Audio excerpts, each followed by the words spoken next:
Go! Well, that's my dude again, and this is Reflections 8.4, and I figured a great way to wake you up in case it's early in the morning.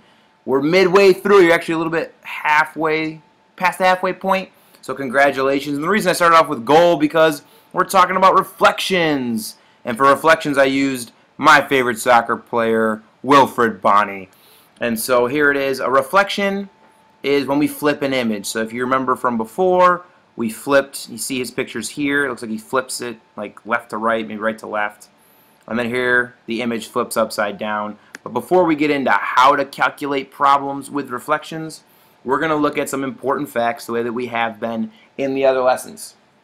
Important fact number one is that a reflection, sorry, let me get the pen going. A reflection is an isometry, alright?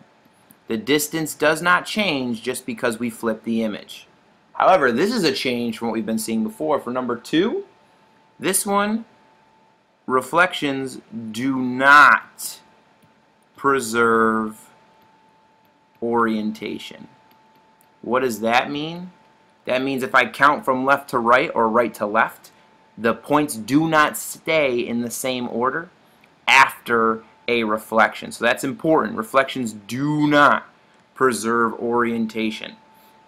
Number three, reflections are congruent though. They have congruent image and pre-image. Alright, so they're still congruent, like it's the same size and shape, so that works out well. And then finally for the fourth one, this is similar to rotations in the sense that they can have invariant points. Alright. Depending on what we're reflecting through, some of the points can stay the same. Not all of them will, but some can. So there's your four important facts about reflections. Now let's look at the notation or how it's written in math. So there's going to be three basic type of reflections, number 1, 2, and 3. And then 4 can get a little tricky, but I found an easy way to do it. So let's start with number 1. When you see little r, remember big R is rotations, little r is reflections. So if you see a little r x-axis, what does that mean? Well, that means a reflection in the x-axis. Alright, so it's a reflection in the x-axis. And so that means that our points, what happens is we just change the sign of the y. So when I reflect in the x-axis, I just change the sign of the y. So it becomes a negative y, which really we just use that to say change the sign. So now our y-axis, what's that mean? Well, that means a reflection in the y-axis. Now if we change the sign of the y in the first example, what do you think we're going to do in the second one if it's the y-axis?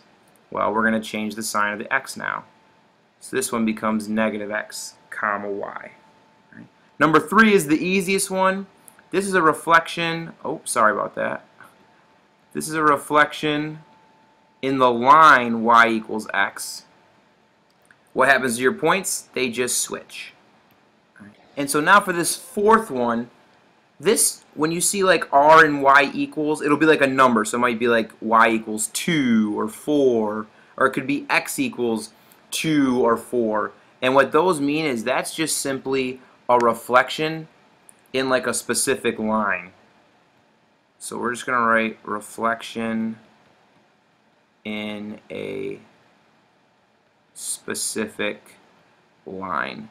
And for this one, because there's a bunch of different examples of how it could happen, what I'm going to say is you just have to use the counting method that I'm going to show you. Alright, so over here just write the counting method.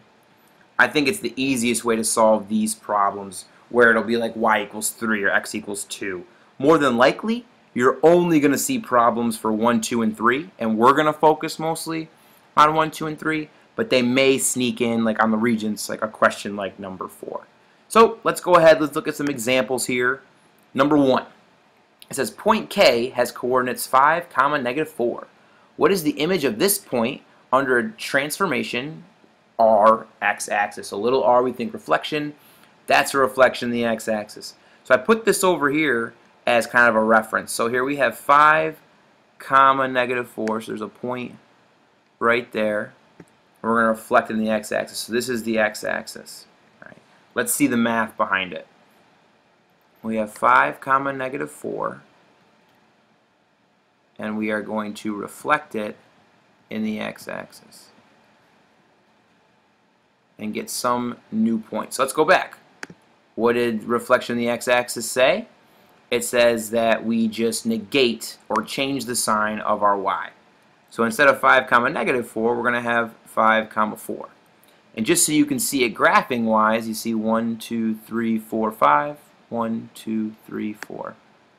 And that's like our new point. That's the image. And you can see it's clearly reflected across that line, like it flips over the line. I said the counting method before because if you wanted to, and you knew it was reflecting in the x-axis, you could say, okay, well, it's 1, 2, 3, 4 away, so I have to go 1, 2, 3, 4 on the other side. You can use the counting method with reflections in solid lines like that. So I think it's easier just to know the math, but if you like to count and you don't mind graphing, you can do it that way as well. Just trying to give you more than one option of how to solve these problems. Look at number 2. All right, we have point Q, which has these coordinates, 5 comma 6. And we want to find the image of the point under a transformation in the y-axis now, a reflection in the y-axis. So, just so you can see what's going on visually, we're at 5 comma 6. So this is point Q, and we're going to reflect it in the y-axis. So over here, to show you the math, we have 5 comma 6. And we are going to reflect this in the y-axis. Now when we reflect in the y-axis, we go back to our notes, and it says that we change the sign of the x and keep the y the same. So let's change the sign of the x. So instead of 5, it is now negative 5, and that stays the same. And if you want to see it graphed, we're at negative 1, 2, 3, 4, 5, up to 6. And hey, what do you know? It looks like the point jumped or flipped over the y-axis. And once again, if you use the counting method, you could do 1, 2, 3, 4, 5. I have to go 5 on the other side. 1, 2, 3, 4, 5. So it works for that too. Like I said, all depends on what you want to do. And then here's a third example. This time we're looking at y equals x. So we have this point, negative 1 comma 1. And what is our new point? So let's graph negative 1 comma 1. Negative 1 comma 1 is right there. Now the line y equals x goes like this. Alright. So I can draw it for you and then I'll take it off quick. So we can keep it on. It looks something like that. Sorry about my horrible line drawing skills there. Alright, that's your line. So that means we would expect the point to jump somewhere down here. So let's see what happens. Negative 1 comma 1. It's going to get reflected in the line y equals x. When it's y equals x, once again, go back to your notes. It says that the points flip. So from x comma y, we go to y comma x. So all we have to do is flip the order. So it becomes 1 comma negative 1. And if we graph that, hey, what do you know? It flipped to where we thought it was. Here you can't really use any sort of counting method, but I think y equals x is probably the easiest reflection to do because all you do is switch the order. But for these two, feel free to count or just follow the rules that we talked about. And now here's example 4, which is what I was talking about. And this one, I really think the only way to do it without getting too confused is just to graph your point or points and count it away. So let's look at this. It says point K has these coordinates 0 and negative 5. So let's graph that. 0 and then all the way down to negative 5. Alright, cool. And what is the image of this point under the transformation, which is a reflection in x equals 2? Alright, well, let's go and let's figure out, this is the x-axis. So the line x equals 2, and I'm going to draw it in green, is right here. So the line x equals 2 is right here. And it comes all the way down there. Alright? So now all you simply have to do is how many spaces or how many numbers away is our point from x equals 2? Well, it's 1, 2. So now we should go 2 on the other side. 1, 2. And what are the coordinates of that new point? Well, it's 1, 2, 3, 4, and then down to -5. So our answer, and if you want to write out the whole thing, which is how you should do it, you should get in the habit of writing it like this. Reflection in x equals 2, we said was 4, comma, -5.